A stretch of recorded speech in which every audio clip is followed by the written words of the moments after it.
hope you had a good week. I hope Sabbath is worth and well-deserved rest. It is in my case, I hope. But let's focus on the message and focus on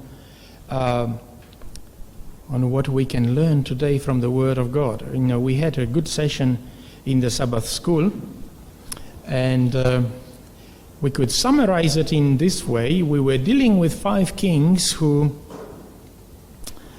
kind of were young men and were pretty impressionable, were they? Would you agree with that conclusion? How we would picture the 5 kings there? Starting the career of king at 8 years old, it's a difficult task, isn't it? Quite daunting. What can you do as an 8-year-old to a kingdom? A lot of good or a lot of damage. True? But on top of that, we could summarize the period of these 5 kings that we were looking at in Sabbath school was that other people had more to say in the reign of these 5 people, of these 5 kings, than king themselves. True? Because on one hand, you would have a king of Egypt telling king of Israel what to do and how to behave and what to do in the kingdom. On the other hand, you had king of Babylon telling the other king who he would put in place. So then you can see that God didn't have much to say in what was happening in the kingdom. That's the general picture that we could draw from that period of these 5 kings. Now, we will see, and my sermon is specifically to young people today. So older people can go. Unless you're hoping that you will learn something from it. But it is for young people. And the story is in 1 Samuel chapter 17, 58 verses. Who would like to read it? Any hands raised? Who would like to read it? We won't read it right now, but you can read it at home, so read it. Okay? But this is the story of David and Goliath. Okay. So we already know the 58 verses in the chapter 17. Okay, this is interesting chapter because what happens? We are dealing with a person who later on become a king, but at this stage he is not a king, and you can see how influences from other sources can make us vulnerable to and make us succeed, make us successful, or make us fail. That's why I'm saying this is a sermon to young people, because when you are looking at these young kings that we were studying in the Sabbath school lesson, they were young. And we've got young people today who today are learning how to be successful in the future or not. Would you like to know? Any of the children's hands raised? Would you like to know how to be successful? Yes? Yes. Good on you. Okay. Now, David was one of the. He was the youngest of 8 children of Jesse. You know how it is to be the youngest kid in the family? I'm the oldest, so I don't. But is anyone that is youngest in the family? Michael. Well, any good news? You seem to have more parents than you really have, do you? Okay? Because everyone that is older than you seems to be wiser and seems to be the one that has a title to tell you what to do and how to behave, what not to do, what is right and what's not right. And you usually end up with the stuff that is Boring. Nothing exciting. And this is exactly how poor David was going in his family. You know what the exciting stuff he was doing? Looking after sheep. Exciting stuff. You know, all the brothers had interesting stuff. They were, dealing. Probably they would like to swap, and have a little bit of restful time.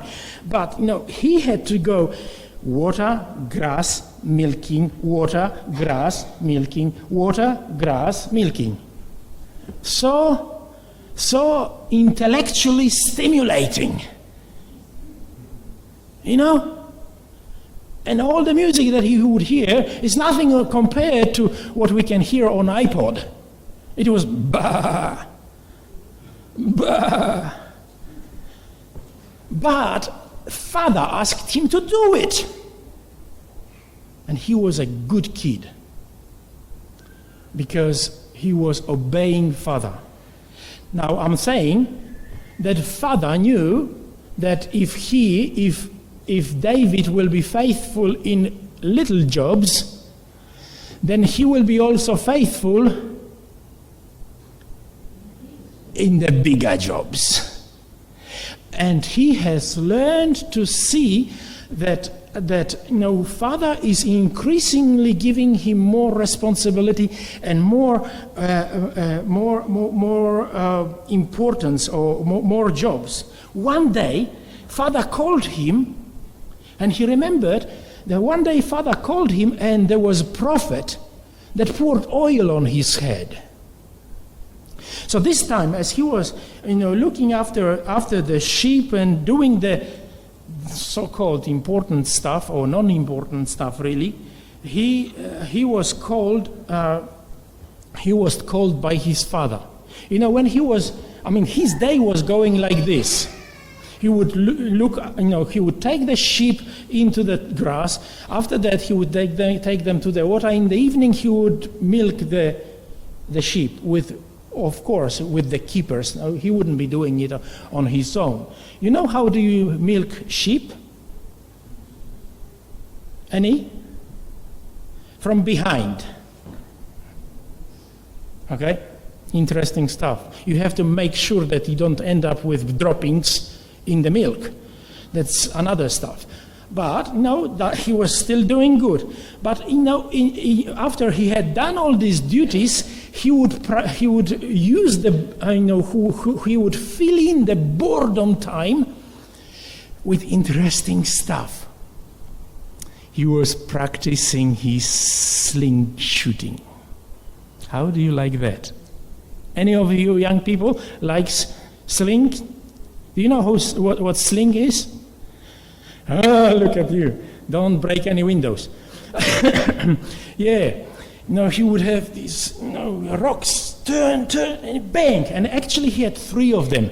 One that was long range, that was wrapped around his waist. The other one was wrapped around his forehead. That was the middle kind of range. And then it was close encounter that was tucked behind the long one. So he was basically playing these slings to fill in his boredom time, when he already did his duties. And he was so good at it. When you go to Judges chapter 20 and verse 16, in the army of Israel, there was 700 people who were able to shoot rocks with sling, left or right hand, with the accuracy of the hair's breadth. That's pretty accurate. It's none of these sniper shots with magnifying glass. It was that. That's pretty good. It requires pretty good exercise and good training to be able to do it within the accuracy of the hair thickness. True? So you can imagine how what was the stake for David to exercise his slings, and he was good at it. And on top of that, he would play another thing that was good. One that was good to defend country. That was sling. The other one was good for respecting his God. And it was playing harp. And both of them, David was doing very well. He was good harp player, and he was good sling shooter. But as he was bored, that one day he was asked by Dad to come, and the chapter begins with the situation where father is asking young David to take some grain, some bread, and some cheese to his older brothers, 3 older brothers that were in the battlefront with Philistines. If you read that chapter, you will see it there. Because they were already 40 days there, over a month in the battlefield. And the father, David was going back and forth. But now, this time, Jesse, which is father of David, is a little bit worried because, 40 days fight, 40 days battle. I know they were a little bit concerned because that was taking a while. When, as we are reading, they were, the Israelites were used to those quick wars, blitzkrieg. Start on Sunday, come back on Friday to prepare for Sabbath after the battle was done. Don't be late for Friday, for preparing for Sabbath. Yeah, okay. Job needs to be done before you go to church. Yeah, that you will do your work according to commandment in your 6 days. That means you complete that. So if it was battle, it needed to be completed before Friday. Okay, so that's what they were doing, and this time it was taking 40 days, and they were not coming back. So this time, David loaded up grain, bread, and cheese, and probably the cheese was still dripping with why? Stinky stuff. How exciting for a young fellow, young boy. Why? Anyway, this young man wanted to see action. I mean, every young man wants to see action. So battlefield or battleground can be bringing some exciting stuff, some challenging stuff.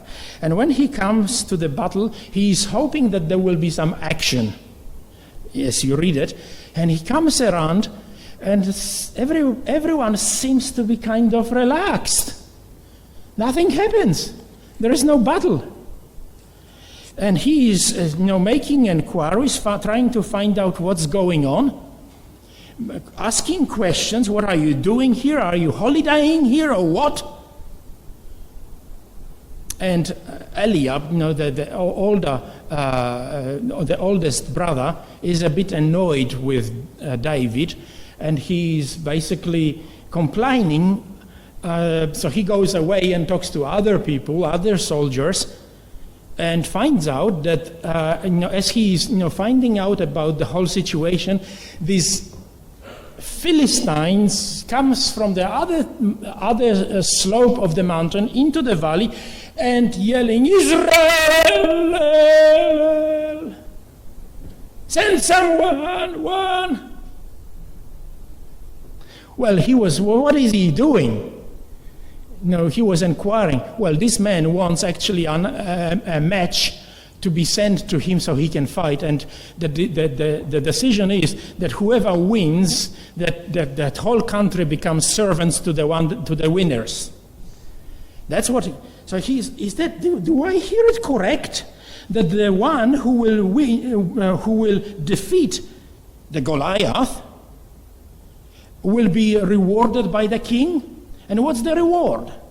And you can find out that he will give him his daughter, and he will reward father of that soldier with the great privileges, great favors, he will not have to pay taxes. Ooh, mamma mia! And so Eli, he is a bit disappointed that this Philistine is offending God of Israel. He is offending army of God, of the living God. This Goliath was over 3 meters tall soldier. His armor itself was about 120 kilos of bronze on him. You can imagine. The spearhead, the head itself was weighing about 18 kilos. In Bunnings, when they package cement, they want to have it in 15 kilo bags because 20 may be too much for the people to work. The spearhead only of this man, on his spear, was 18 kilos plus the rest of the shaft. So can you imagine a weapon like that flying your direction? That was the kind of man. And then he had men he had javelin on his chest, and another man or helper carrying a shield for him. Whoa! Now, and this man is offending God of Israel. So it didn't take long until King Saul have learned that somebody wants to go and to fight Goliath. And he's making inquiry, and he calls David to himself. When he called David to himself, he says, "You are just a young boy. You cannot go there." This man is a soldier, or is an army man from his childhood. You are just a child, but he is an experienced soldier, so you can't fight him. And David says, well, actually, verse 36, your servant has killed both lion and bear, and this uncircumcised Philistine will be like one of them. He knows what he is talking about. It's nothing new. I've already have no record of victories here. And then he says, continuing, and this uncircumcised Philistine will be like one of them, seeing he has defiled the armies of the living God. Moreover, David said, the Lord who delivered me from the paw of the lion and from the paw of the bear, he will deliver me from the hand of the Philistine. And Saul said to David, go, and the Lord be with you. But Saul feels a little bit guilty that the tallest man in Israel, because he was taller by head of everyone in Israel, Saul feels a little bit guilty that it is not him, the tallest in Israel, that is actually going to confront Goliath. So he says, well, how about you use my armor to go? So they trying it on him, and there is a helmet of bronze and all the other stuff and the sword. And how you feel in the clothes from the older brother. The size is not the same. The shoes are loose. The clothing is kind of trendy, but it's not matching. It's not, and he doesn't know how to walk in it. Do you know what? You may have impressive armor that belongs to someone else. That's a lesson. You may have impressive armor, but if it's not matching you, if you are not if it is not worn in by you, you will not feel comfortable using it. So the best armor that you can have is the armor that you experienced and you know that you can use it successfully. So David puts off all the armor and he says, you can keep it, I will have my sling. That's what happens. And he goes by the river and picks up 5 smooth rocks. You know, David have learned as he was looking after the father's sheep, he have learned that it was not the sling, not the rock, but it was God who was giving him protection from lions and bears and thieves or anyone else. David have learned to trust in God no matter what. And we find a statement that I will read it. God was teaching David lessons of trust. As Moses was trained for the work, so the Lord was fitting the son of Jesse to become the guide of his chosen people.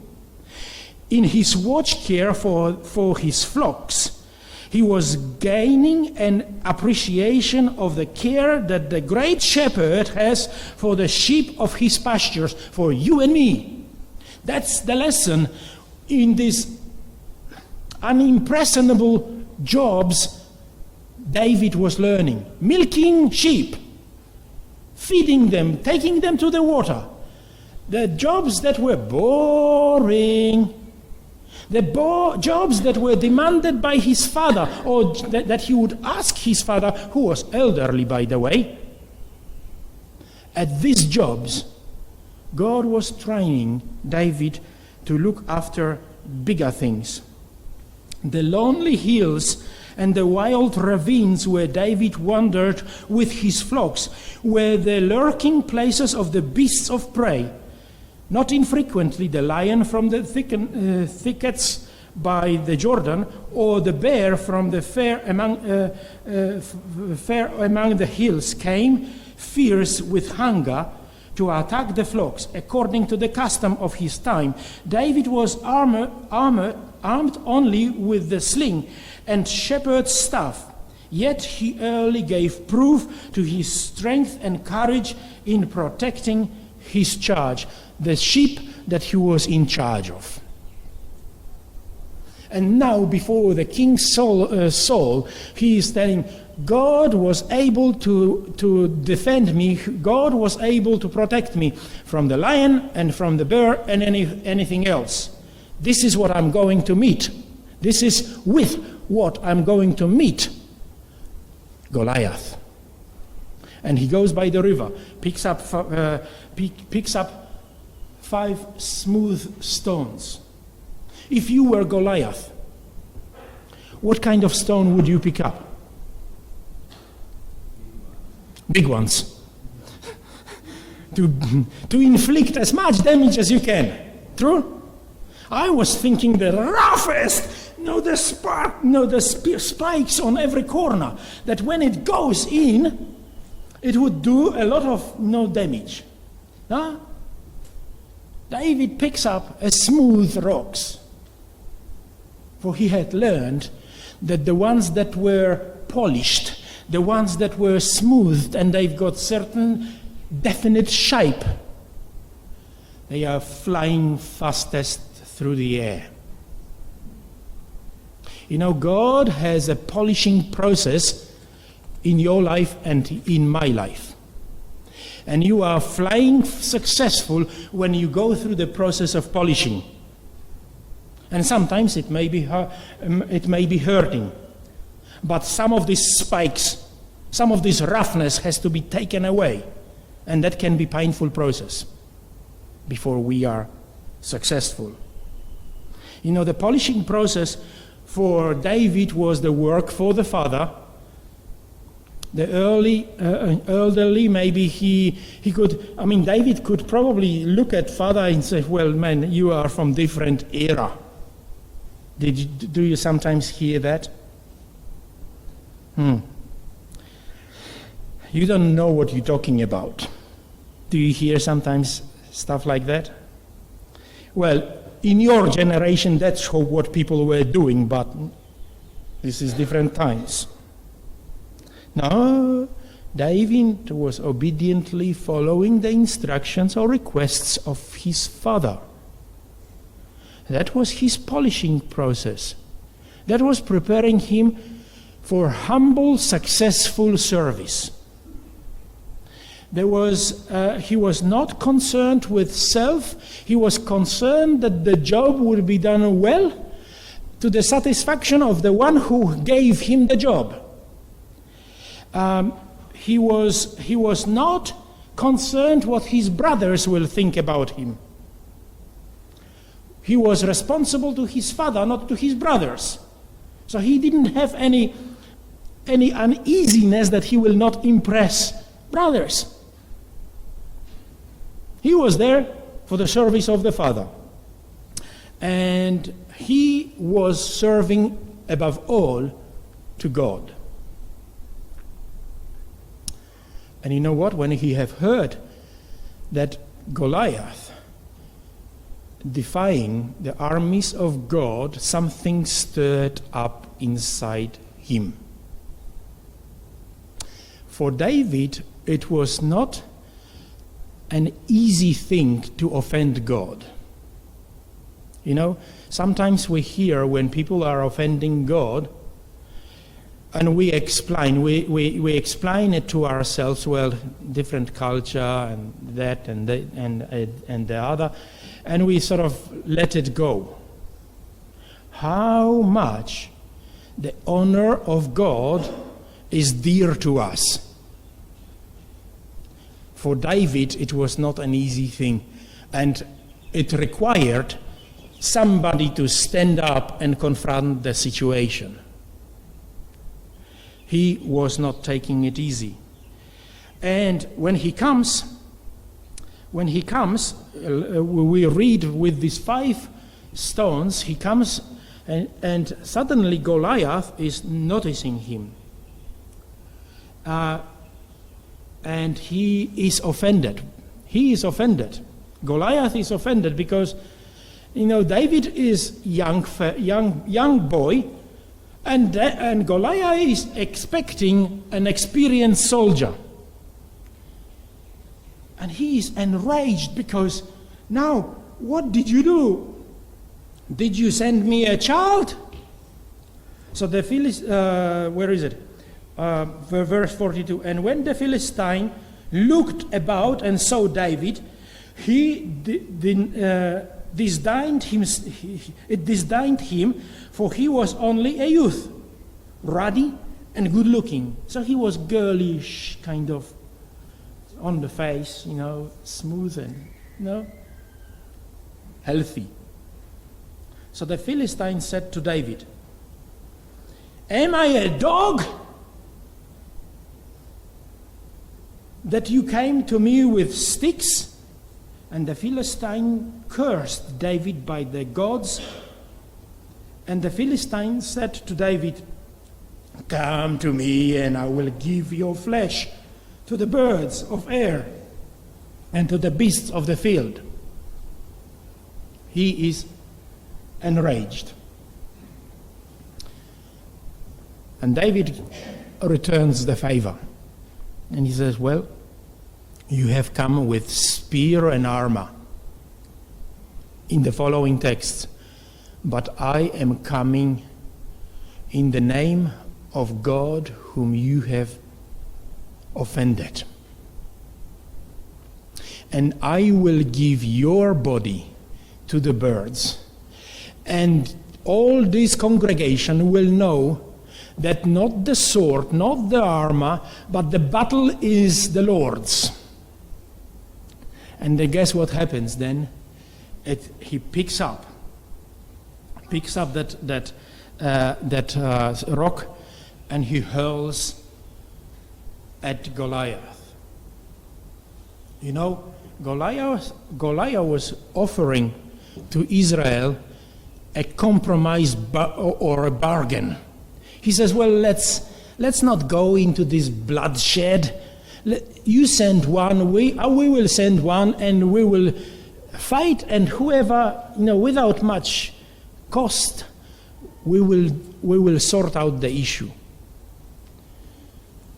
But for David, the offense was so deep that it needed sorting out.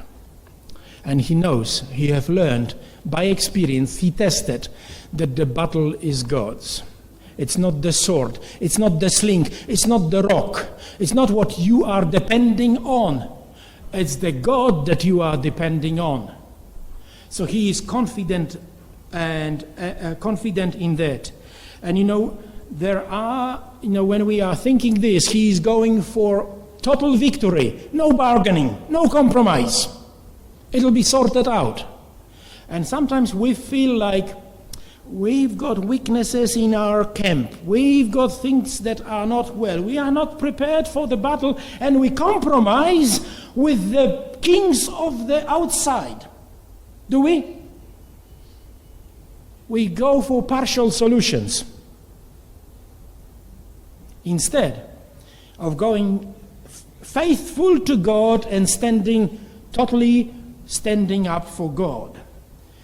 People are doing wrong things. People are worshipping wrong way or wrong things. People are, there are problems. How can we have the strength to stand up? Well, how long are we going to be shy about God that we are worshipping? Is the political correctness going to be only the reason why we are keeping quiet? For David, it was not an excuse, politically correct or not. God is the one that is above everything. Lack of acceptance by others, it doesn't matter. I stand for God. Everyone else is guilty. And we are looking, when we're blaming McDonald's, we're blaming TV, we're blaming parents, we're blaming everyone else. Look, instead of taking responsibility, David was taking responsibility for his actions, for his failure or success. What he was depending on was, he was taking responsibility for that. David exercised one important thing that when he was tending father's sheep, he was looking at at the fact that behind those things God is there. He did not depend on skill. He did not depend on the stones. He trusted God. And how many people today are depending on the skill, are depending on their education, are depending on their background, are depending on anything except for God? True? That's the situation that we are in. Do you trust God as David did? Do you trust God with things in life, or do you trust Him with your life? When the stone landed in Goliath's forehead, was it a mere coincidence that Goliath opened his protection and the stone was navigated right there? Or the one who can navigate stones as big as the sun or Aldebaran that is dwarfing our sun? Aldebaran, when we look at the sun compared to Aldebaran, on the screen, our sun is the size of 1 pixel. It's out of view almost compared to the Aldebaran. There are planets, there are stars that will take for a plane going at 1,000 kilometers speed to go million years around. This is the universe that God created. This is whom we are worshipping. Could he navigate one little pebble in the forehead of Goliath when he is able to manage those big rocks? That was not coincident. he needed a faithful person like David, who would rely not on his education, he would not rely on his family background or his size of his account, that he would trust on God alone. And today, and before the world is finished, God is looking for young people who will be trusting in God's guidance while they are exercising to the best their skills, like David did, whether it is harp or sling. So they can exercise and use it both hands, left or right, with accuracy of the hair's breadth. This is what God is looking for. David learned that depending on God was the most important thing. He learned that when it comes to vulnerability, God comes to party and becomes shield for the one that makes himself vulnerable for him. And nothing can penetrate that shield. He learned that in the world people depend on their own things, but he depended on God. When you are going through smoothing process, don't complain. God is preparing you for fast flight. Be responsible for your actions. Don't blame circumstances or other people. Take responsibility. Don't look for excuse. Stand up for God. He will stand up for you. Begin to trust him with little things, and he will be with you, faithful to you with big things. Do not hide behind armor that you are not familiar with, that it's not well exercised by you. Exercise the armor that God can use while you are wearing it. May God bless you. May he will help us to exercise and be faithful like David, obeying our Father and trusting him with the outcomes. That is our prayer. Amen.